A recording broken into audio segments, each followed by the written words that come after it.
We love the night market in Hua Hin, Thailand. It is supposedly the first night market that they have ever had in Thailand. And we find that it is superior to other ones we've been to, where you can just grab a quick bite to eat and walk along looking for souvenirs, etc. But the one in Hua Hin has many nice restaurants, seafood restaurants, that you can go into and sit down and enjoy your meal more relaxing. We find the Bird Chili restaurant a very excellent choice.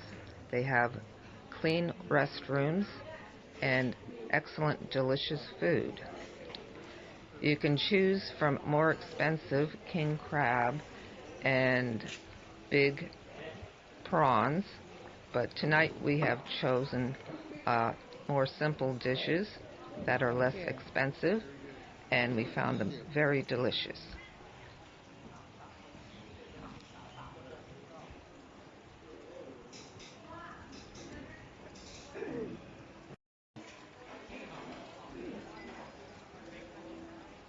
Yeah, spice level is about right too.